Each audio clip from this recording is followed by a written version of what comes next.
I want to thank Mike and the good folks here at America Too for welcoming me and Jeb and members of the Florida Congressional Delegation. We've had a fantastic discussion about why this is a unique company. It's unique because it has got a culture that understands that the worker is an incredibly important part of the vitality of the company and therefore its success. I'm real proud of Mike. Mike started this company in 1989. He had a dream. He worked hard to achieve it. He's wise enough to understand that he's only as successful as the good folks that work with him. And so it's an honor to be here. In the room, I'm going to talk about the opportunities for this country to usher in a period of responsibility. Part of a responsible society is for there to be a responsible attitude of corporate management toward employees and shareholders and disclosure if you're a publicly traded company. America Too is really the best of the best here in America. And I want to thank you for letting me come, Mike, and thank you all very much for sharing that. Thank you. I'll ask a couple of questions here. Fournier and then Steve. Mr. President, when you look down on the ruins of the Pentagon on September 11th, did you in your heart of hearts expect that by the time you celebrated the 6th anniversary that you would know where Bin Laden was and where Omar was? Yeah. You know, I knew that we were in for a very different kind of war. And on 9/12 and the days following, we put the war plan in place. I wasn't sure how long this was going to take. I knew in for a long struggle, though. And I never had any artificial deadlines. The good news is the American people also understand we're in for a long war, and that when it comes to defending freedom, we'll take however long it takes to defend our freedom. A little later on here, I'll have the privilege of meeting a mom and a dad of a soldier who just died in Afghanistan. And I'm going to remind them that those lives were not lost in vain, and that we will fight terror wherever terror exists. I will tell you, I am pleased of the progress we have made in a quick period of time.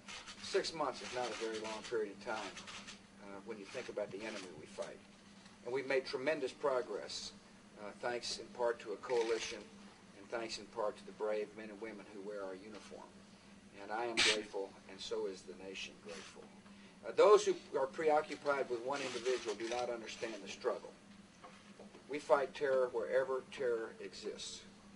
And for those people who say, well, one person matters, they elevate that person to a status that he does not deserve. I don't know whether Mr. Bin Laden is alive or is dead. I do know we hadn't heard from him in a long period of time. Steve. Sir, employment grew for the first time in 7 months. Is the economy now out of the woods and passed your stimulus plan? Well, first, I'm glad the Senate passed the stimulus plan. I think it's going to be really good for workers whose lives have been affected as a result of 9/11, and it's good for entrepreneurs and business owners because it encourages investment. It encourages employment. I mean, the best stimulus plan is one that focuses on jobs. And I applaud the House that stayed with this, and I'm glad the Senate finally passed it.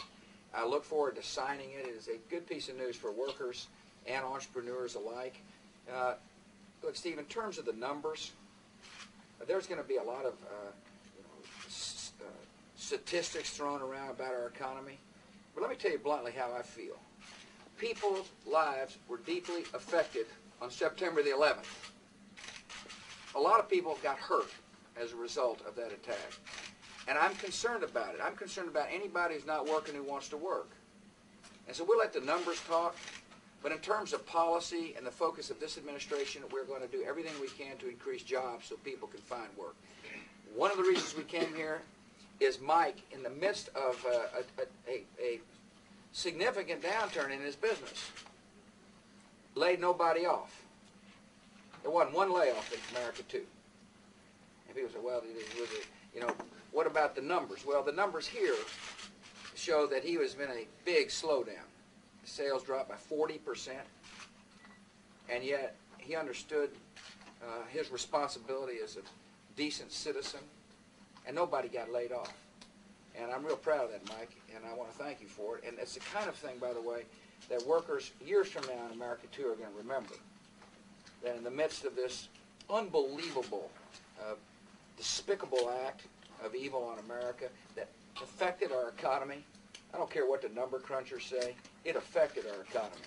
And it affected a lot of people's lives. This man understood the importance of the workforce and kept people employed here. Anything else? Yeah. Mr. President, anything to Who say? you with? St. Petersburg Times. Heard Anything it. to say to Janet Reno, who's sitting around on the other side of the bay trying to... Pardon me? Anything to say about Janet Reno, who's campaigning on the other side of the bay today against your brother? No, I don't got anything to say. All I got to know is that people of Florida got to give us a good governor here. And it'd be wise to keep him.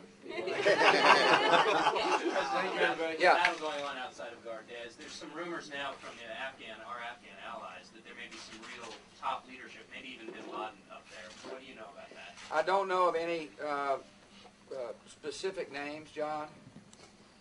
I do know we're making great progress. I do know that anytime we find Al-Qaeda bunched up like that, we'll get them. And there's going to be more battles like this one. And American people just need to understand that the best way to secure a homeland is to bring them to justice and to get them. And that's exactly what's happening as we speak. Our military is tough. Our coalition is strong. And and by the way, we're fighting fierce fighters. These people evidently don't, they don't want to give up. And that's okay. If that's their attitude, we'll just have to adjust. And they will have made a mistake. Because we're going to be relentless, and we're steady, and we're supporting our military, and they'll have the tools necessary to achieve victory. But I don't, as of specific names, John, I don't know. Look, here's the thing: we're fighting leaders of the murderers that send people to commit suicide missions. They're real brave. They say, "You go ahead and commit suicide. I'm gonna find a cave." We'll send youngsters to their death. In the meantime, I'm going to try to find a deep cave somewhere. And so when you fight people like that, you never know. We've closed up a lot of caves in Afghanistan. And one of these days, we might find some of the people still, in there. And but I just don't know. Nor am I that focused on an individual. I realize we're in for a long struggle. And I'm giving a speech on Monday that will outline where we are in this war on terror. And I'm going to remind the American people that we've still got a task at hand in Afghanistan, which is to deny sanctuary to Al-Qaeda killers. We have achieved a significant victory in Afghanistan by routing the Taliban. I'm also going to remind people that we're denying sanctuary in other countries as well. I don't want to give you the whole speech because I'd like for you to come and listen to it. Thank you.